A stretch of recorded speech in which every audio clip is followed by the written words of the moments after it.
I'm Afshin Rattansi. Welcome back to Going Underground, broadcasting all around the world from the UAE. Tomorrow, the UN Security Council meets to debate multilateralism and the peaceful settlement of disputes as war engulfs this region, with Anglo-American armed Israeli airstrikes pounding Lebanon, Syria and Gaza, where the genocide continues since May. UK, US, EU armed Israel has killed over 800 Palestinians at so-called Gaza Humanitarian Foundation weaponized aid sites as famine takes hold of Gaza's besieged and starving population. Meanwhile, Trump and Netanyahu, instead of ceasefire, appear to have organized creation of a concentration camp in the ruins of Rafah near Egypt. Concentration camp was what former Israeli Prime Minister Ehud Olmert called it. Joining me now from Tel Aviv is Avi Melamed, a former Israeli intelligence official who was a senior advisor to Ehud Olmert.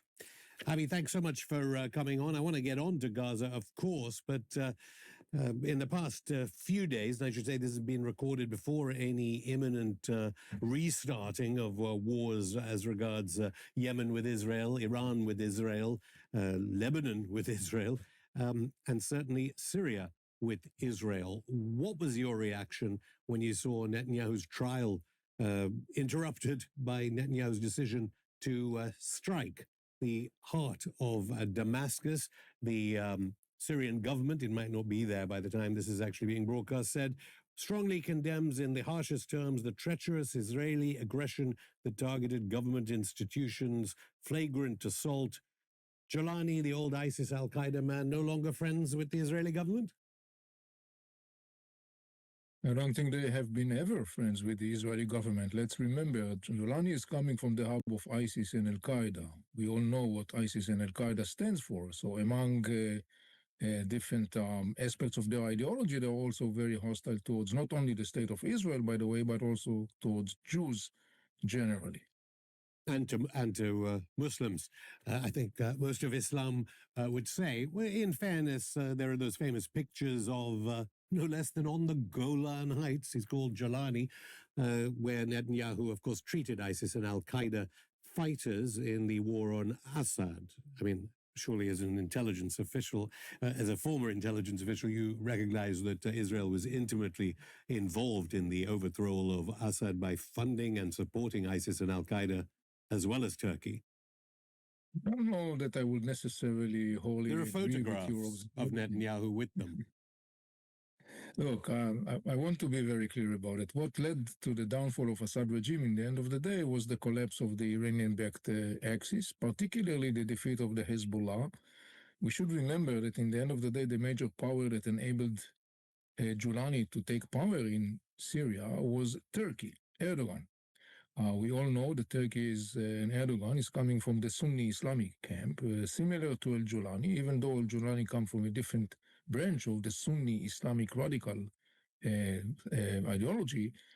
It was Erdogan in the end of the day, meaning the Turkish military that supported the HTS, the Turkish military that basically controlled parts of the northern part of Syria, that enabled Jolani and his people in the end of the day to launch this offensive in the end of 2024, and within 2 weeks to bring down Assad regime in Syria. You've previously praised Erdogan's geopolitical smarts many times. How far do you think he'll go to defend? And I understand that for our viewers, this is being recorded before Jolani may have already left. How far would he go to defend these ex-Al Qaeda ISIS people in the face of opposition, not only from Israel, but obviously also maybe from Donald Trump, because they were reportedly reconsidering the terrorism designation? How far would Turkey go to oppose Israel, the United States, Iran, it has to be said, because in a way, Iran and Israel on the same side of this? Well, indeed, Erdogan here is in a very difficult position because remember, Turkey is the second largest member of NATO. And so Erdogan has to, run between the drops, the raindrops, so to speaking. We know that Erdogan is a very shrewd politician. He knows how to monetize situations. I think this is a very challenging situation for him from different perspectives. I think that at this point, he will wait to see what the exact developments are following the events in Syria. But I would also mention in that regard something very significant that we should take into consideration when we talk about Erdogan, and these are the Kurds in Syria. Definitely Seemingly, the last couple of days, just recently, there has been sort of like an agreement or announcement of the PKK that they are basically laying down their weapons. And there was this symbolic act of Kurdish fighters laying down their weapons in the northern part of Iraq. I should don't just say think the that U.S. also we withdrew funding under the new Trump administration. But go on, yeah. Yeah, and so I think that one of the major things that Erdogan has to very closely monitor and look following these recent developments in Syria particularly is in the context of the Kurdish autonomy in the northeast part of Syria. In other words, there are many different variants, moving parts here in this picture that Erdogan definitely has to take into consideration. I don't think that he's facing any easy choice in front of him. Now, let's get to Israel, of course, which has bombed 4 capitals in this region, Sana'a, Beirut, Damascus, and Tehran in the past 6 weeks. No word on the missing 400 kilos of Iranian, highly enriched uranium. Is that a big topic there? Do you think Netanyahu was partly doing the Damascus operation as a method of distraction? What's the mood there in Israel after having been bombed in the past few weeks? Perhaps more bombed than ever in its short history. Well, what we see is a very dramatic shift in the Israeli strategic policy. To put it in a nutshell, here is the essence of the change. Prior to October 7, the Israeli strategic policy, security policy, was to a large extent characterized by restraint and containing. In certain places. But go on, yeah. Obviously not restraint when it comes to Lebanon and to Palestine. It's been very restrained because, just as a reminder, the Hezbollah located 2 tents in the Israeli territory. That was before October 7. And Israeli government did not take military actions, though it could, because it was very clear that the Hezbollah was violating the United Nations formal line. Israel did not do that because it was part of this Israeli hesitant to take such a decisive action. And by the way, it was the same in the context of Gaza. But just the same, following October 7, what we see today is a totally change of the Israeli strategic security policy. And to make it very short, I would say that if before October 7, it was first about let's think and talk about it and contemplate it, and maybe then we have to shoot, we'll shoot. Today it's the opposite. First shooting and then talking. Yeah, I mean, I don't know what your feelings were about the failure of intelligence as regards October the 7th. But as I said, I quoted your old boss, Ehud Olmert, and he's been very clear to say Israel is now close to civil war. And obviously Netanyahu's coalition, he's now minority government leader. His government might be over by the time this has been broadcast. His context for calling Israel out as at civil war has been Netanyahu's undermining of Israeli institutions, the sacking of Shin Bet's boss, Ronen Bar. I don't know what you thought of Ronen Bar's sacking, the head of Shin Bet, the equivalent to Britain's MI5 or the US FBI. Is it close to civil war, Israel? No, I don't think so. Look, Israel is going through a very significant political crisis. It's very clear, but I don't think that we are going closer to a civil war. I think that there is a need to understand the many layers of the Israeli fabric, and lacking the understanding of those layers, obviously, kind of like I would say, compromised your ability to try to evaluate what's going to happen ahead. We are in a very significant political crisis, but I don't think that we are heading towards a civil war. I mean, the economy is clearly in ruins. I saw the Eilat port shut down in the past few days, complete cessation of operations from Sunday. What's your understanding of the results of the Iranian attack on Israel? There have been reports, even in the Rupert Murdoch Wall Street Journal, that the volleys of missiles coming from Iran were increasingly reaching their targets at higher rates. And the targets that were hit, I mean, it says quite a lot about the Iron Dome, so-called Iron Dome, doesn't it? Obviously, the Weizmann Institute, the Bazan oil refinery, Haifa power plant, the IDF command center near Soroka Hospital in Beersheba, the Hadera power plant. I don't know, was the IDF headquarters at Kira base hit? Was Nevatin Air Base hit? Tel Nof Air Base? I mean, the sourcing on this, obviously there is no freedom of speech in Israel. You have no freedom of speech there. You have a complete blackout of news about IDF soldiers that have been killed in the past few days, let alone the targets that were hit by Iran. What was your reaction? What did it feel like as a former Israeli intelligence official to realize the Iron Dome was failing? Well, it may surprise you to know that unlike your very decisive observation, there is a freedom of speech. Actually, I've made my opinion very clear in different circles in Israel for the last couple of days. But just the same, you just said it in a way that I think has to be reiterated. You mentioned many targets in Israel. All of those targets, except maybe for one or two, were civilians. Now, here is the situation. You got an Iranian regime, very brutal one, that has been building these huge missiles capacities and drone capacities. This regime is not only threatening Israel, as you clearly very know, that regime attacked Saudi Arabia, and that regime attacked United Arab Emirates, and so on and so on. And that regime, after all those years of parades and military innovations, basically now engaged in a 12 days war with Israel, and he launched hundreds and hundreds of ballistic missiles and thousands of drones, because this is the best of its arsenal. We all know that the Mullah regime has been significantly defeated in this war. The region knows that.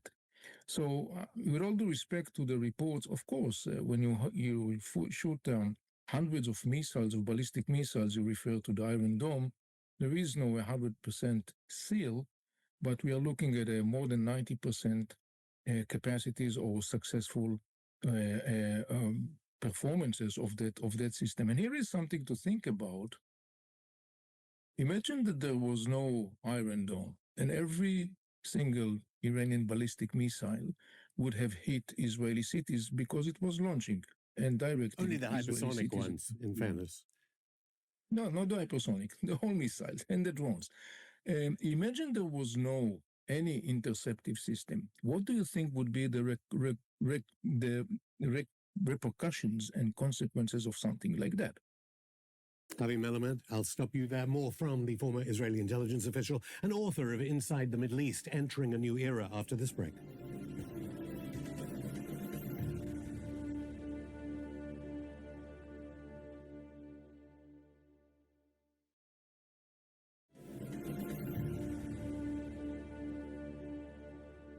Welcome back to Going Underground. I'm still here with former Israeli intelligence officer Avi Melamed. Avi, we were talking in part one about Iran and Israel, which might be at war by the time this is broadcast again. You did mention the United Arab Emirates. I should say the UAE in the past few days. The foreign ministry said the UAE strongly condemns dangerous escalation in southern Syria, firmly denounced the Israeli airstrikes in the area. MBS, Crown Prince of Saudi Arabia, on the record for calling out Israeli genocide, his word. The entire global south, of course, completely against Israel, as witnessed from the Bogota conference in Colombia and onwards, and all polls show a hatred of Israel right across Western Europe and in the United States, a majority with an unfavorable opinion of it. So Iran does have actually quite friendly relations, despite what one might think, with GCC countries. The foreign minister visits from time to time. If Iran is reportedly planning right now on its next target lists for Israel, how safe is Israel's Dimona nuclear weapons lab, the lab famously exposed by Mordecai Verdunu? Is it safe, given that I know you were giving me statistics in part one of 90% defense from Iron Dome? I should say even NATO press says 85% was more like it in the recent Iranian bombing of Israel. I'm not so much concerned about Dimona. I'm much more concerned about the Iranian missiles that are targeting Tel Aviv or any other city. By the way, the Iranians also shot at Jerusalem, which, by the way, in Jerusalem, you got the Haram al-Sharif, which is the third holiest site of the Muslims, as you probably know. So it's a particularly sensitive site in such a small area to hit either way. But then I suppose those that don't like your country would say all's fair in war. I think Saladin is perhaps a precedent as regards destruction of holy sites in that sense. But yeah, go on. Yeah, so I basically think that Muslims should be much more concerned about what's going to happen if an Iranian missile is going to hit Haram al-Sharif in Jerusalem. No, but Avi, come on, you know the entire Muslim world is watching the pictures from Gaza. I mean, in the UAE, I've got here Gaza kids queuing up for medical supplements killed every day. The entire Arab world, the Muslim world, yes, up to Indonesia and so on. Everyone can see what's going on. And those countries that didn't like Iran, perhaps, they were cheering Iran on too. How safe is, well, you said Dimona you're fine with. Again, as I said before, I'm much more concerned about the missiles that the Iranians are shooting in populated cities. Why? Because when such a missile is landing in a populated city like Tel Aviv, imagine that New York has been attacked with a missile, with a 1 ton of explosives. Think about the collateral damage. Think about the panic. Think about the destruction. We understand because we can see what Israel is doing to Gaza, a enclosed place of 2 million people, of course, even more densely populated than Israel. But I'm interested why you're not concerned about Dimona, because the radiation clouds from there, I mean, I know Israel didn't seem that overly concerned about hitting nuclear sites in Iran, which could have had a devastating impact if they had hit Bushehr, famously. And that's why Israel presumably didn't target it.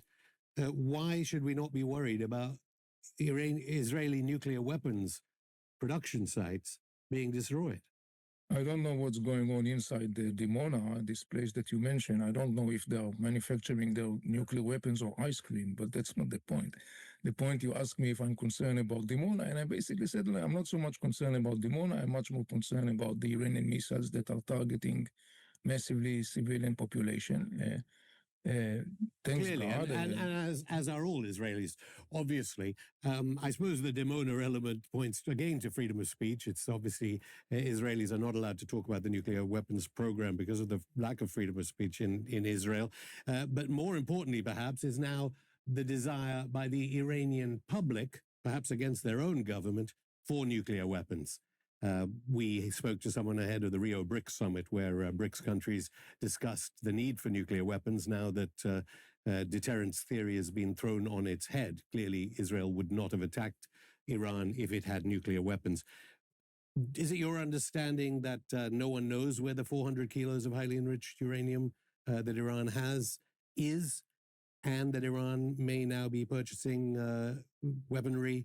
And I mean, the Russian and Chinese cargo planes all in the past few days have been pouring into Tehran, but whether they may be getting it from North Korea.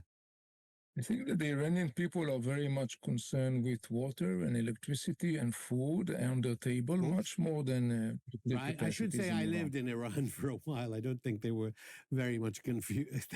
What? I think that's interesting that your view of Iran is that they have problems over food and water. Is that the kind of propaganda in Israel about Iran, this kind of petro superstate that has managed to survive sanctions since 1979, that clearly even NATO commentators, I think people even in your Israeli press accept that Iran has never been more united in wanting to defend the Islamic Republic, let alone want to go further than Pezeshkian, their leader, who was seen by some to be over-conciliatory with Tucker Carlson in his interview. They want nuclear weapons. They want to be able to threaten Israel as soon as possible. Look, we all know that the major threat of the Iranian people is not Israel. We know it's the Iranian regime. We all remember what happened with this regime killing. No. I mean, I don't want to go. Yeah, absolutely. I mean, that's your viewpoint. I'm talking about what everyone is pretty normal.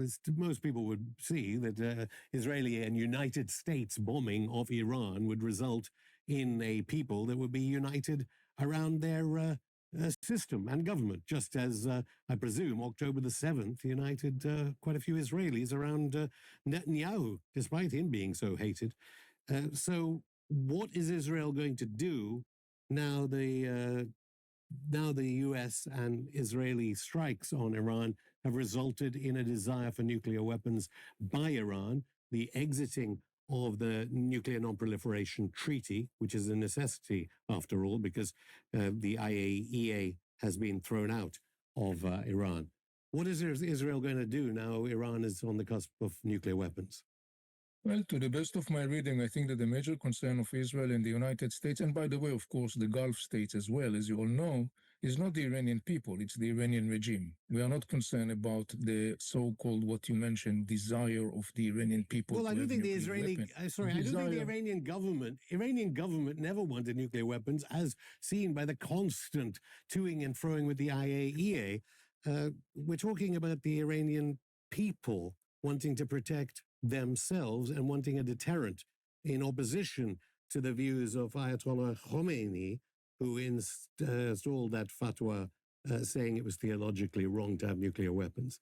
Is there no recognition in Israel that Iran wants nuclear weapons now, the Iranian public? No, I don't think that in Israel they view the Iranian people as the one that want weapons. To protect themselves from Israel. I think, as I stated before, you just bombed Iran.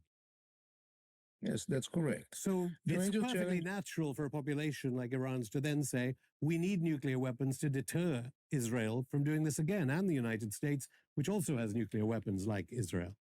Yes, but I think that, as I said before, I think that for the Iranian average people, it's much more significant to have water and electricity and gas. Since when do Iranians not have water and electricity? It's the Israelis that don't have water and electricity.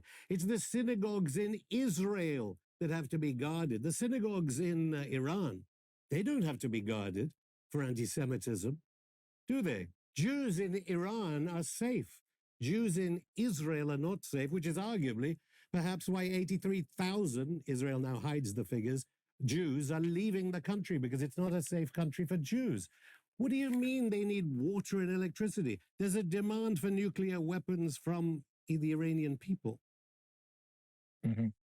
Well, we have a different perspective on that issue, clearly. By the way, in the But state you don't consider it, because Netanyahu and you presumably have talked about the desire for nuclear weapons being a danger to an existential danger to Israel all along since the JCPOA for the past 10 years. Suddenly you're not worried anymore about Iran getting nuclear weapons, which it may be about to do. Why are you suddenly not interested? Let me remind you that this regime has been vowing for a long period of time, way before JCPOA, to eliminate Israel and Satan. And by the way, that's the regime that also attacked Mecca, the holiest site of the Sunni world and the Muslim world. So let us not, let us not pretend. We know exactly what we are dealing with. This is a radical, dangerous regime that oppresses his own people. Everybody knows that. No, sorry, it has nothing to do whether you like Iran or not like Iran. I'm talking purely from a geopolitical, dispassionate, resulting side after your attack on Iran and Donald Trump's attack on Iran. I don't have to love Iran to say that. We also know that MBS has called out Israel as a genocidal place. Why do Israelis still go on about the Abraham Accords with respect to Saudi Arabia, when, if anything, one could expect Saudi Arabia now to seek nuclear weapons to protect Saudi Arabia and, as you say, the holiest sites of Islam from a Israeli attack on Saudi Arabia? And certainly those that talk about a greater Israel in Netanyahu's coalition want to invade Saudi Arabia, according to what they've said. Well, nobody wants to invade Saudi Arabia, but I can assure you that in the inner circles of the Saudi government, nobody shed a tear to see the Iranian regime beaten so hardly. And the Saudi Arabian government's official position was to condemn the Israeli bombing. And as you know, the United States could not use any of its bases in Saudi Arabia or the UAE. I doubt that very much, but just the same, in the end of the day, we are looking at, as you say, geostrategic. Saudi Arabia knows exactly who is their enemy and who is their friend. And let me share with you a secret. The Saudis are by far much more concerned about the Iranian regime than Israel, because reminding you again, it's Iran that attacked physically Saudi Arabia, causing a significant damage to its oil infrastructure. It's Iran that attacked the Mecca holy sites, and it's the Iranian regime when was this? Vows to eliminate the rule of Saudi When was this? When did Iran attack Mecca? It was a couple of times, 2019, 2020. There has been missiles launched, as you probably I think I was living in Iran at that time. I didn't see that. Anyway, obviously, as I said, the opinion of most of the world is that it's a genocidal state that you worked for as an Israeli intelligence official. What was your reaction, and what's the reaction over there to the fact that even the New York Times is promoting the Jewish genocide scholar Omer Bartov? He says, and this was promoted all around the NATO world, that what you're doing is genocide. No real consciousness in Israel as the genocide continues in Gaza of what all around the world is obvious. You don't think it's a genocide in Gaza, do you? No, it's not a genocide in Gaza. It's a very tragic. What do you think of Omer Bartov? What do you think of this professor of genocide studies? Mr. Olmert made a very not wise comment, but let me say something about this genocide. In the end of the day, we all know who has to bear responsibility, and this is Hamas. Hamas is holding his own people as a shelter. Hamas launched this war. Hamas is using his people as a shelter. And you're talking about genocide, and of course, I have a different perspective. I respect your opinion, which is, of course, totally wrong. But let me tell you something, as long as anything people for Hamas, I don't think. No, as long as people in the world will continue to... You supported Hamas when you were an intelligence official, presumably. No, not necessarily. I didn't know that you are so familiar with my career, but that may surprise you to know that. But here is the point. As long as you will continue to accept Hamas and label Israel as the ultimate evil, I want to share with you something from deep my work, but you cannot quote me. You're not going to help the Palestinians by doing that. Actually, what you're doing is totally the opposite. The more you are supporting Hamas and exempting Hamas from responsibility, the more the Palestinian will pay the price, the more Israel will pay the price. Let me just remind you that the Palestinian president Mahmoud Abbas himself was cursing Hamas in a very tough language, basically holding Hamas responsible for the catastrophe it has inflicted upon its brothers and sisters. I'm Avi Melamed. Thank you. Thank you for having me.